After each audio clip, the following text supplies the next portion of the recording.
Sir, आप तो आंखों के बारे में, आंखों के हर रोग के इलाज कर रहे हैं जी। मगर हमारे दर्शकों के लिए आज एक पॉइंट लिया है हुआ है हमने कि ग्लूकोमा। What is glaucoma? ये ग्लूकोमा सर क्या है? इसके बारे में जरा विस्तृत से बताइए प्लीज। सर, एक्चुअली ग्लूकोमा जैसे होता है बेसिकली, जैसे आंखों में जब प्रेशर बढ़ जाता है ना, तो उसको हम ग्लूकोमा बोलते हैं। तो इन लेमैन टर्म्स अगर बोला जाए तो जैसे बोलते हैं किसी को हाइपरटेंशन है, ब्लड प्रेशर है बॉडी में, तो जैसे पूरे बॉडी में ब्लड प्रेशर होता है वैसे ही आंख में भी ब्लड प्रेशर होता है। जो नॉर्मल आंख का प्रेशर होता है वो 10 मिलीमीटर मर्क्यूरी से लेके 21 मिलीमीटर मर्क्यूरी होता है, तो वो नॉर्मल होता है। लेकिन अगर ये प्रेशर बढ़ जाता है तो इसको हम ग्लूकोमा बोलते हैं, जिसको इंग्लिश में ग्लूकोमा बोलते हैं, गुजराती में उसको हम झामर बोलते हैं। जी। कुछ नॉर्दर्न पार्ट्स ऑफ इंडिया में उसको कांच बिंदु भी बोला जाता है और कुछ पार्ट्स ऑफ इंडिया में उसको काला मोतिया बोला जाता है। तो मैं यहाँ पे ये क्लियर करना चाहूंगा, लाइक बहुत लोग ये भी समझते हैं कि एक सफेद मोतिया होता है। सफेद मोतिया जैसे अगर आप देखिएगा तो ये हमारा आंख का स्ट्रक्चर है, इसके पीछे ये हमारा एक लेंस होता है। जो नॉर्मल हम जब यंग एज में होते हैं तो ये लेंस जो होता है क्रिस्टल क्लियर होता है, बट आफ्टर सर्टेन एज 60-65 किसी को जल्दी भी हो जाता है, वो मोतिया जो है पक जाता है। तो पकने के बाद वो सफेद व्हाइट हो जाता है, मिल्की व्हाइट। क्योंकि मोतिया अलग अलग टाइप से होता है, जो मोतिया पक जाता है उसको हम बोलते हैं सफेद मोतिया। तो सफेद मोतिया, जबकि ग्लूकोमा का दूसरा नाम है काला मोतिया। सफेद मोतिया और काला मोतिया में अंतर ये है कि सफेद मोतिया को हम कैटरेक्ट सर्जरी करके लेंस निकाल के इसके जगह पे हम दूसरा आर्टिफिशियल लेंस इस टाइप्स के होते हैं जो मोनोफोकल मल्टीफोकल, वो लेंस डालते हैं तो उससे पेशेंट का विजन रिकवर हो जाता है।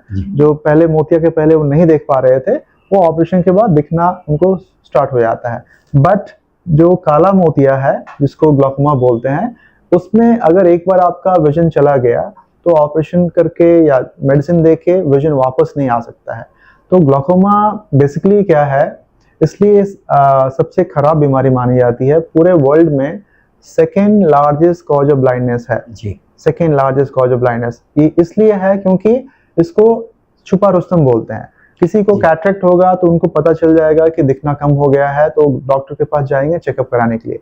बट ग्लूकोमा किसी को होता है तो उसको सिम्टम्स पता नहीं होता। सिम्टम्स मतलब लक्षण। जैसे मेरे को अगर ग्लूकोमा हुआ तो मुझे पता नहीं चलेगा कि मुझे कोई बीमारी है। नॉर्मली मैं डॉक्टर के पास तब जाऊंगा जब मुझे कोई तकलीफ होगा, अदरवाइज कोई रूटीन चेकअप के लिए जनरली जब तक कोई किसी मल्टीनेशनल कंपनी में काम कर रहे हैं जहां से एक आपका पैकेज है, आपको ईयरली चेकअप कराना है, अदरवाइज रूटीन चेकअप जब तक मुझे लक्षण नहीं है मैं डॉक्टर के पास जाऊंगा नहीं। तो ग्लूकोमा में कोई लक्षण नहीं आता है बिल्कुल लेट स्टेज तक, क्योंकि लक्षण नहीं आता है और धीरे धीरे आपकी रोशनी जो होती है वो कॉम्प्रोमाइज हो जाती है। बेसिकली होता क्या है, हमारे आंख में एक नस होता है जो आंख को ब्रेन से अटैच करता है। तो ये जो है ये अपना हमारा ये नस है जिसको ये पीछे ब्रेन से अटैच कर रहा है, इसको हम बोलते हैं ऑप्टिक नर्व। तो आंख का प्रेशर बढ़ने के कारण वो ऑप्टिक नर्व जो है वो डैमेज होने लगता है, और अगर इनिशियली में उसका ट्रीटमेंट करें तो डैमेज हो उसको हम हॉल्ट कर सकते हैं। जब तक मुझे रियलाइज होता है जिसको ग्लूकोमा है कि मुझे उनको साइड से दिखना बंद होता है।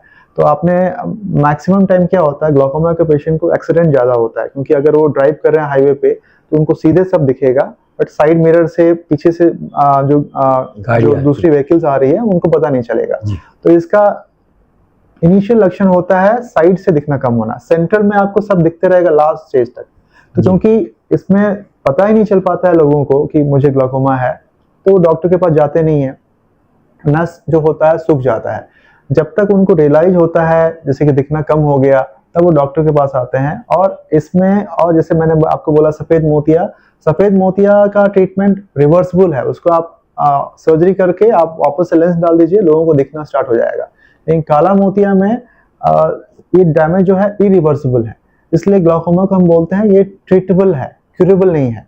लाइक किसी को अगर डायबिटीज हो गया या ब्लड प्रेशर हो गया तो उनको मेडिसिन लाइफ लॉन्ग लेना पड़ेगा। ऐसी कोई मेडिसिन नहीं बनी है जिसको एक महीने का टैबलेट ले लें उसके बाद उनका डायबिटीज और ब्लड प्रेशर खत्म हो जाए। तो उस बीमारी को हम बोलते हैं ट्रीटेबल। और एक बीमारी होती है क्यूरेबल, जिसको हम 1 महीने की दवाई दें, वो खा लें, वो बीमारी ठीक हो गई। तो जैसे हम सभी लोगों को डायबिटीज होता है, ब्लड प्रेशर होता है, जिसमें हम सबको टैबलेट लाइफ लॉन्ग लेना होता है। जब तक हम मेडिसिन ले रहे हैं हमारा प्रेशर और शुगर कंट्रोल में है, नहीं लेंगे बढ़ जाएगा। वैसे ही ग्लाइकोमा होता है। इसमें आपकी आंख का प्रेशर बढ़ने से ग्लाइकोमा होता है, तो प्रेशर को कम करने के लिए हम ट्रीटमेंट देते हैं, जैसे ड्रॉप्स आता है, लेजर आता है, सर्जरी आती है। तो ये आपको लाइफ लॉन्ग ड्रॉप्स अगर आपको दिया गया है, डॉक्टर ने आपको ड्रॉप दिया है, तो आपको लाइफ लॉन्ग, जैसे आप बीपी और शुगर का मेडिसिन लेते हैं वैसे इसको लाइफ लॉन्ग लेना है। अगर आपने बीच में उसको बंद कर दिया तो आपका प्रेशर फिर से बढ़ जाएगा और आपकी नस सूख जाएगी।